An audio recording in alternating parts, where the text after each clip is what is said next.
Hello, this is the IncGamers Podcast. I'm Peter Parrish, and as always, joined by two stalwart cohorts in the PC gaming world. Tim McDonald, hello. Hello. Paul Younger, hello. Good day. I would ask you if you had a good Thanksgiving, but that wouldn't apply because you're too British for it. But the Thanksgiving holiday does mean there wasn't quite as much news as usual. Most of it related to people selling things, Steam selling things, GOG selling things, etc., etc. But one thing that did continue massively was the Fallout 4 business over, yes. Tim, are you weeping? No, he's a... Not yet. Give it time. Give it time. Paul and I spent a very enjoyable Sunday afternoon, well, possibly evening, for him, watching the first countdown come down. Well, first of all, the countdown went up. It went up by 12 hours, which was a bit confusing and strange. Then it went back to its usual scheduled point of conclusion. It ticked down, and basically it was more codes and stuff. No artwork. What were you expecting? I don't know. Maybe I don't know, something better than that. Something delicious and Fallout 4-y to get my teeth into, but no. Just more Morse code and stuff. It was really funny as well because it was like the thing was ticking down to zero. The web server was obviously crumbling under the load, which was setting the counter going nuts as well.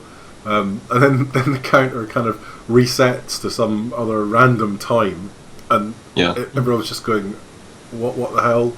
And at that point, actually, I thought, "Well, that's it. The site's gone dark. That's it. Game over. End of story. Thing's not going to come back up or whatever."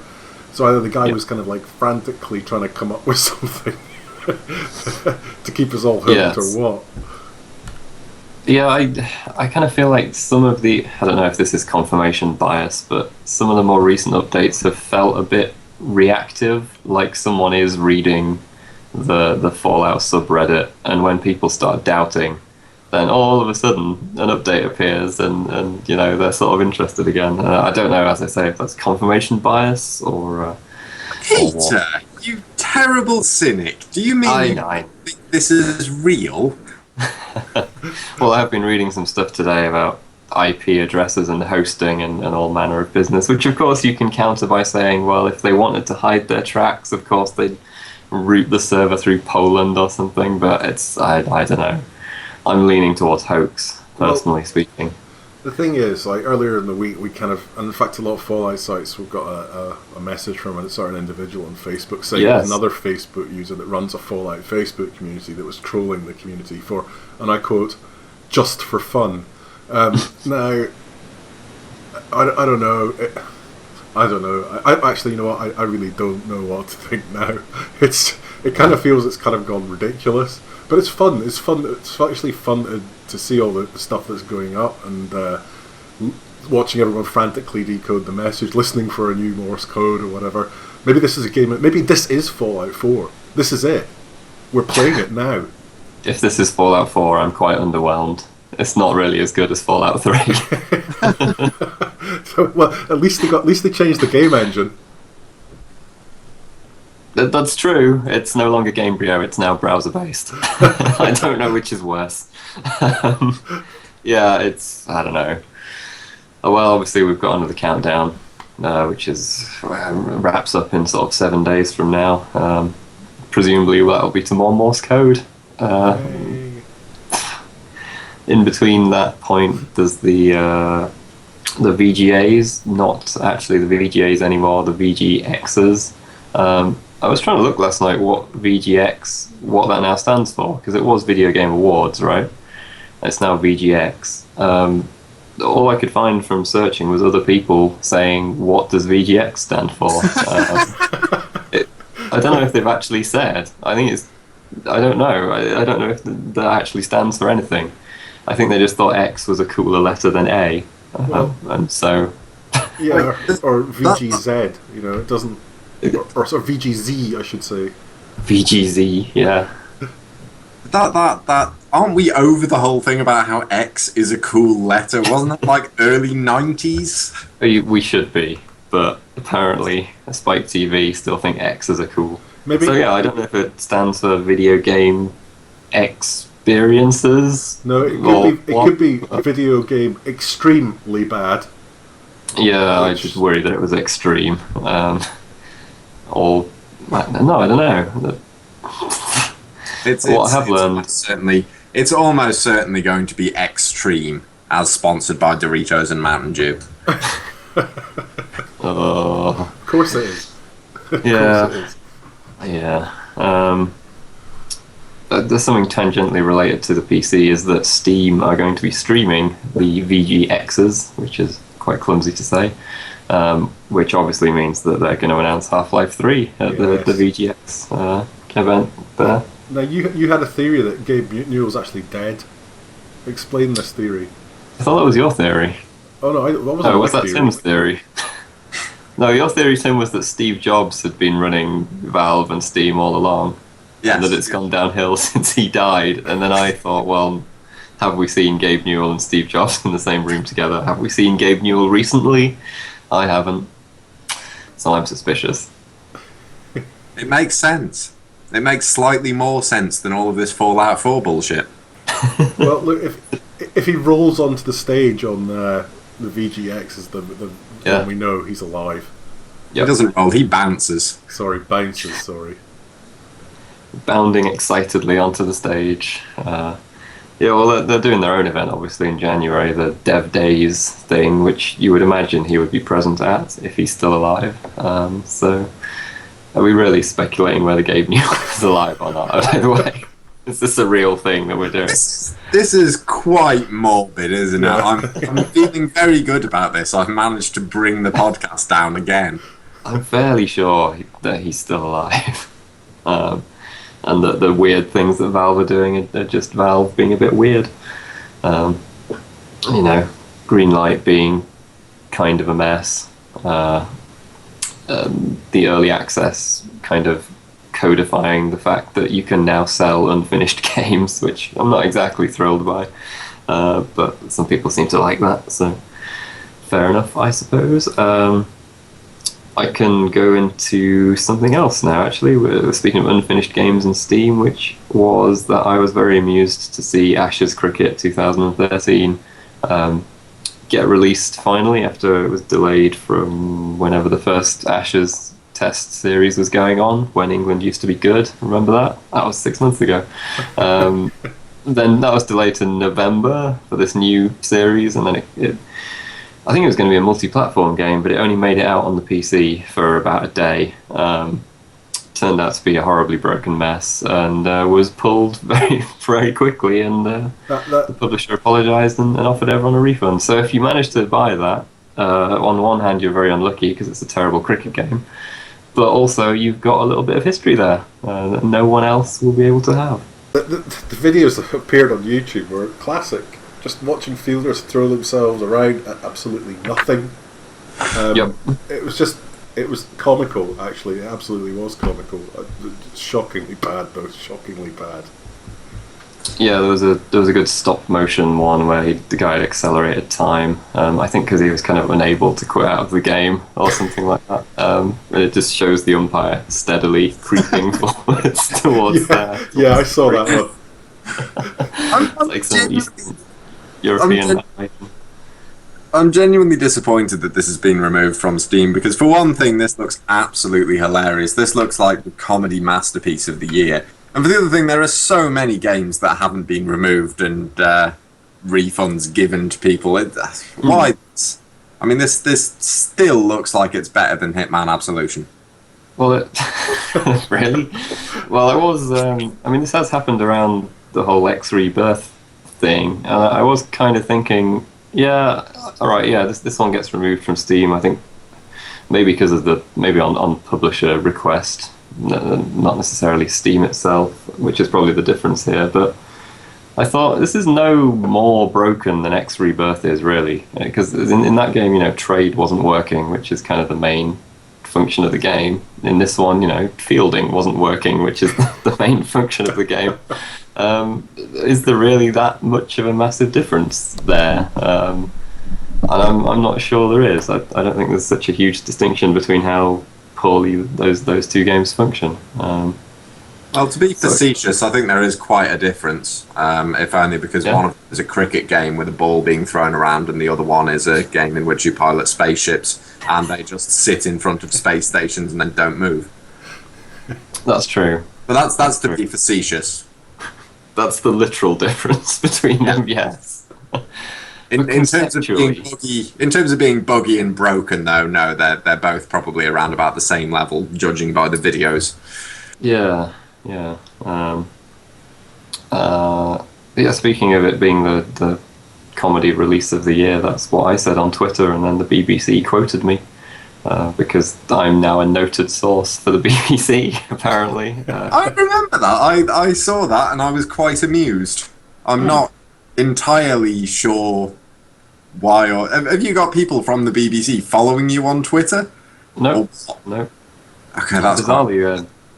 My brother works for Sky, but obviously that's not the BBC. So if it was Sky quoting me, I'd suspect he was involved. But no, I don't know. I think someone was on Twitter and put in Ashes Cricket 2013 and found someone who had written a coherent sentence about it, and it happens to be me. Do you think then that's coincidence? They weren't going for a games journalist's opinion; they were just going for the public's opinion. I think so, yeah, because it sort of the bit in the article says gamers took to Twitter to kind of take the piss out of the game, effectively. So you kind of snuck in covertly as a game journalist, then? Yeah. Oh, yes. I like it. Pretty much. I think it's because my Twitter account just has a picture of the dolphin from Archer and doesn't really indicate that I'm any kind of games writing professional, which I'm not, of course. So that's correct. Oh. What else has happened this week? Oh, Paul, you were very excited about EA registering a Desert Strike. Is it trademark? I love Desert Strike because it just looked brilliant at the time, and the way the helicopter just kind of slid around the map in a really uncontrollable fashion. I don't know.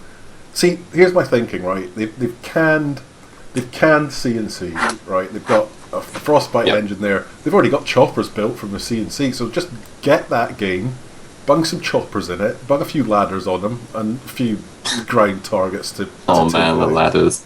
Yeah. Easy. It's a no-brainer, so it's a win-win. But who do you think will be the bad guy in this? Because in the original Desert Strike, it was not Saddam Hussein, in not Iraq.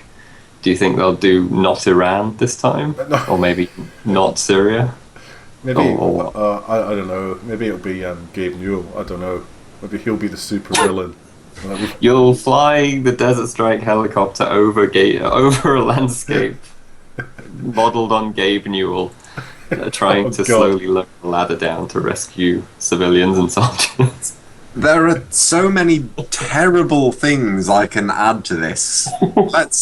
You know what? Yeah, why not? We'll go for one of them. The entire objective of the game will be to build a ladder strong enough to hoist Gabe Newell onto the helicopter without it crashing.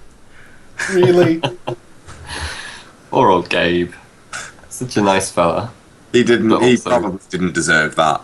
No, probably he didn't, Tim. You're fired. Shocking. Oh, I can't say bad. He's going to use his incredible PC influence now to get you removed from your position in this gaming sphere. Tim, you do realise that your Steam account will now go dark and all those games. Yeah. That's a worse fate than losing your job, losing all of your Steam games. I don't know. I think if that happened, there would just be this moment of clarity, and I'm free. I'm free at last. Can pursue my true dream, whatever that might be. Yeah. So what was this? It was a trademark then? I was right in a couple of trademark filings, basically. Nothing more than that. Just seems a bit weird. I mean, EA obviously, I think they published the original back in 96, was it? 94, 96, something like that, 96, on the PC. So, I don't know. I want to say it's like 93, but I'm not sure. Yeah, I was going to say, I figured it was a bit earlier as well. Let's see. I think the Mega Drive version, or whatever it was earlier.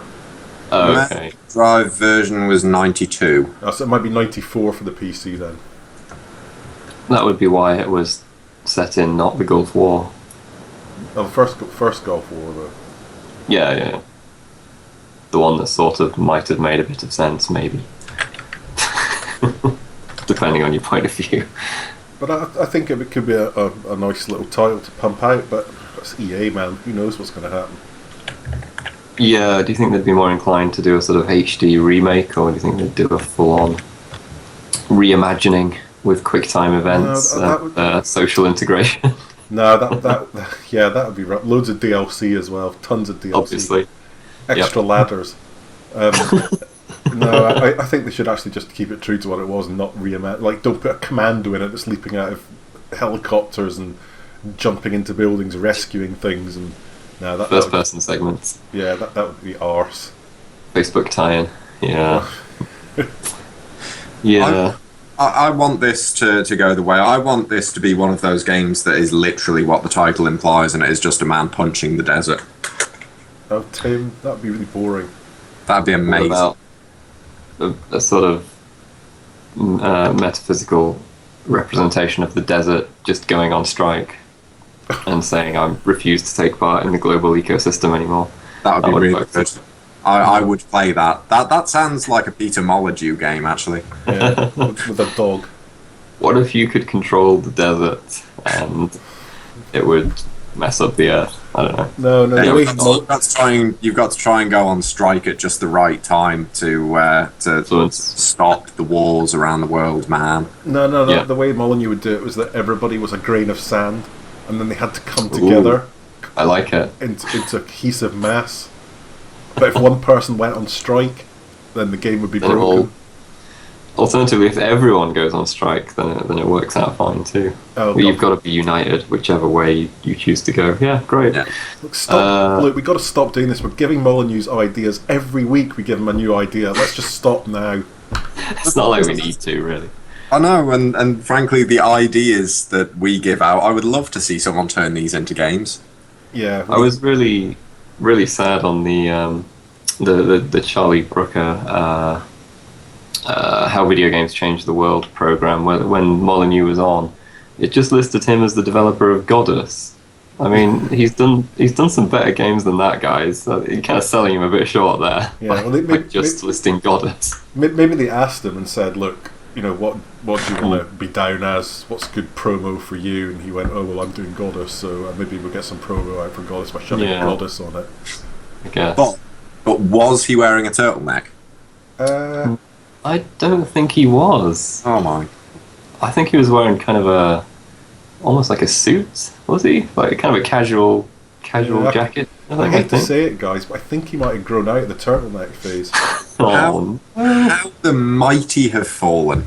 That's really disappointing. Maybe, I don't know, maybe it just needs to get cold enough for him to start wearing those. Speaking of growing out of the turtleneck phase, there were loads of sales on recently. Was there? And Thanksgiving. So, did you all buy something nice? I bought something. I haven't played it yet, but I bought Gone Home because it was on quite a good sale, and I've heard it's only about 2 hours long, so that's the ideal game for me to play. Because I might actually be able to do it. I bought nothing, absolutely nothing at all. But I did offer, Tim, to buy you Euro Truck Simulator 2. Yeah, and then you didn't and just linked me to places where I could buy it cheap. No, that wasn't the point. I kept asking you, do you want it? Because it's kind of a bit of a weird title. I didn't know you were being serious or not.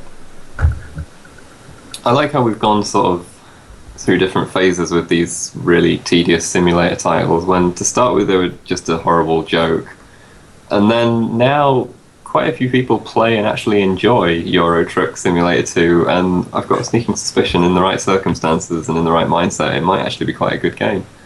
I have bizarrely heard quite a lot of genuinely good things about Euro Truck Simulator 2. And it's passed from being this sort of ironic, oh, I'm playing Euro Truck Simulator, to now be, no, seriously guys, I'm going to play this all night while I listen to music and cruise around Europe. It's kind of amazing. I'm quite pleased for them that it's actually quite a good game. It's because some of them are rubbish. These simulators, they look like crap and they control like crap. Was when I saw it at Gamescom, it was Snowplow Simulator was one of them that I've seen. Which I mean, there's only so much you can do to snowplow, back and forth moving snow. It's not like you're farming or growing crops, or at least there's something there. It sort of reminds me of those really bad movies that the Sci-Fi Channel puts out, where quite a lot of them, they're sort of trying to be bad, but and they don't quite understand the purity of a truly bad movie where people have tried to make a good one and it's just ended up bad.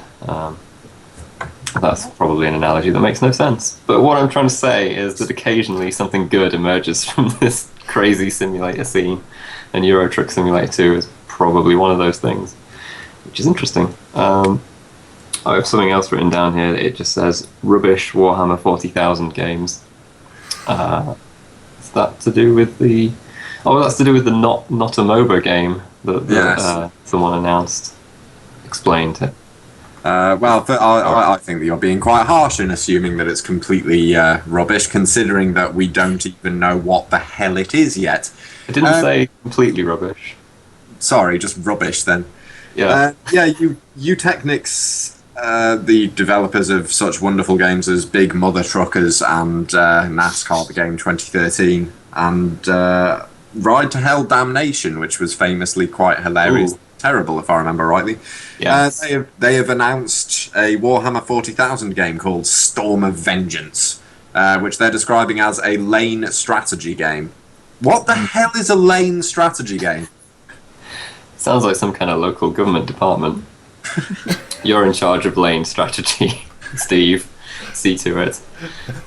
Maybe it's that. Maybe it's a bureaucratic government simulator where you play as an orc. Do you think I would buy that. That's another game I would like Molyneux to make. Well, look, at the end of the day, it's just another bloody Warhammer game that is probably going to be crap. I don't get it. I don't understand it. How could you release so many shit games? It's like Games Workshop don't actually know anything about the computer games market, because they keep farming the license out. Other than Relic, they keep farming the license out to people who apparently don't really know what they're doing. But they're very protective of their license, are they not? Am I right? They used to be, and now it seems like people who've got £5 can just go up to them and go, "We've got an idea for a Warhammer game. We'll release it on mobile phones and PCs."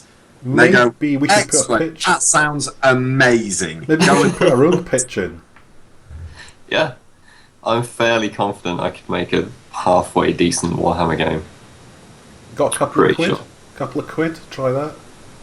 Well, Tim and I, obviously, we want to get the Necromunda game off the ground, which is a sort of Warhammer 40,000 spin-off license. That could be amazing as a game. Pretty easy to do in the sense of, once you had the kind of core mechanics down, it would be kind of like Blood Bowl, except made by someone competent rather than Cyanide. Once you've got the core mechanics down, you could just put all the teams in there, the gangs, and off you go. Decent netcode, and you're laughing. I like the idea that you consider the pair of us to be more competent than Cyanide. Better than that. I can't disagree with you. Cyanide's Blood Bowl, especially the first version of Blood Bowl, right? They had all of the rules. The rules already existed, but they still managed to get some of them wrong. I mean, how difficult is it, really, to just read them? What I loved about the first version of Cyanide's Blood Bowl was more the fact that and I'm not exaggerating here, this is quite literally, it had loading times of, I think, upwards of about 12 minutes on my old computer. That was to load in the one stadium in the game. How do you do that? Yeah. It was modelling every blade of grass, obviously. They also added a really weird real-time mode that nobody wanted. I mean, literally nobody. I know that word gets abused, literally, but in this case, it's true. Nobody wanted that mode. But it went anyway, for some bizarre reason. Cyanide are just the kings of managing to fuck up good licenses. I mean, they've done this with Blood Bowl several times now. There was the Game of Thrones game that was dreadful. There was Confrontation, which, as I recall, you quite enjoyed until it became incredibly repetitive and boring. I have heard that their new one in the Confrontation style, I think it's Arclash Legacy or something. I've heard they've kind of got it right with that one. Was that the one they didn't give us review code for? Yeah. Okay. Alarm bells. They finally got it spent too long. right. They didn't offer us code. Okay? Well, that's what I mean. That might also last for about 30 hours, like Confrontation did, which was about 20 hours too many for me. But that was something. I thought the RPG Game of Thrones game was okay. I have quite a high tolerance for Game of Thrones fan fiction, though, so who knows? I will admit that I didn't play that very much. I only played it for a couple of hours, but at that point I was just so completely sick of it, I didn't want to play it anymore. That's not a ringing endorsement. Not really, and as I recall, I think I asked you whether the combat actually improved any from the start, and you basically said no. No. Considering it was primarily the combat that was getting on my nerves, and the controls. The combat and the controls. What's wrong with the controls? You just kind of walk around the place, don't you? Yeah, I can't remember. I prefer not to remember it as much as I can. Yeah. I don't know. I just remember them feeling quite unusual. Something about maybe the camera movement? I don't know. The camera was shit. I think I edited some files to make it less shit. So that's probably that. In that case, well, let me put it this way then. If you can edit files to improve Cyanide's game, then you are clearly a better developer than Cyanide. I hope Cyanide are watching this or listening to it, and I hope they're enjoying it. I kind of hope they are, if only because maybe they will take a good long look at the products they release and go, you know what, maybe we should actually spend a little bit more time on these. I've just remembered something else brilliant about the first Blood Bowl they put out, was that it cost about 60 quid or something ridiculous like that. Yes, it did. It cost a frankly ridiculous amount, and I remember I asked them for review code, and their response was basically, we don't give people review code. If you want to review our game, you will pay for it.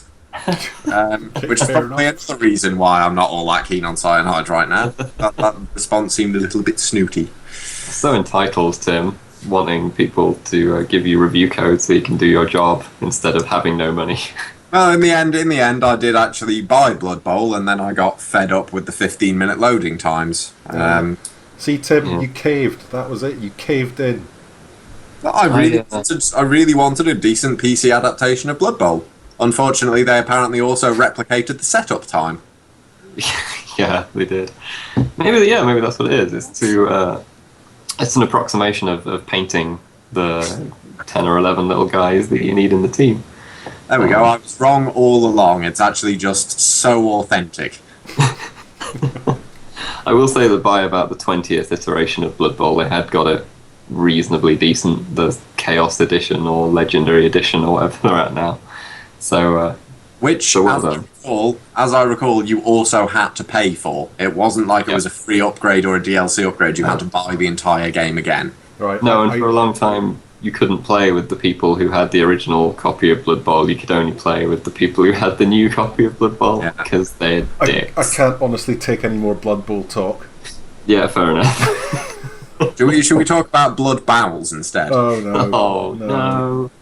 Actually, just as a bit of a segue, I did actually catch up with Create Entertainment's CEO Arthur Bruno today. We have an interview coming with him next week, but I'm going to give you a little bit of sneak preview of that now. So, Arthur, it's been a while since we chatted. What has been going on? Whole lot of developing. I mean, let's see. Last time we chatted, it was prior to alpha release, wasn't it? Yeah, it was quite a long time ago. Yeah. Yeah. So I mean, we got the alpha of the game out since then, and it's been out since I think June. Mm-hmm.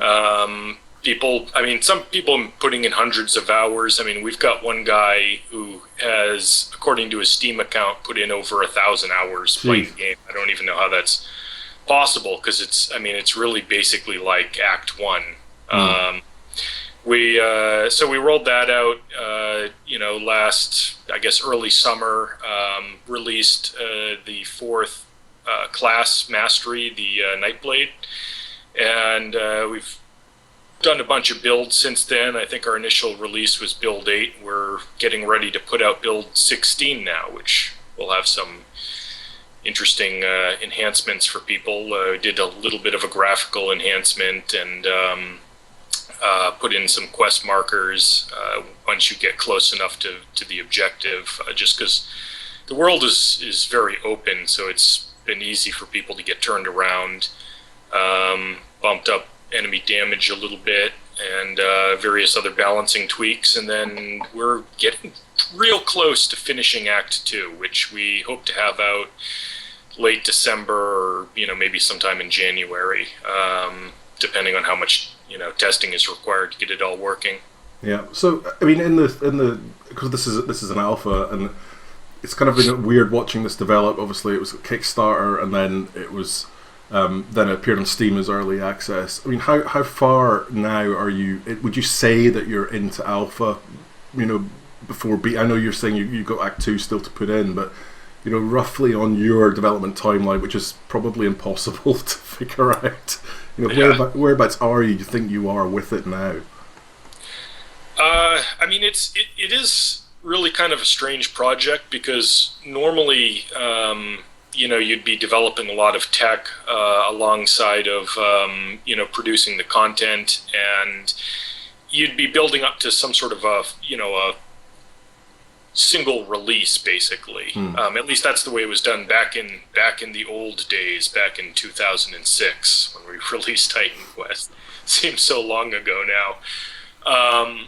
But now it's like we try to get the game out as early as possible so people can start playing it and giving us feedback. And so on one hand, it's technically far along in terms of development. I mean, it's pretty playable. There's still some bugs, and it's there's performance issue. It's not fully optimized yet, but I mean, it's pretty playable.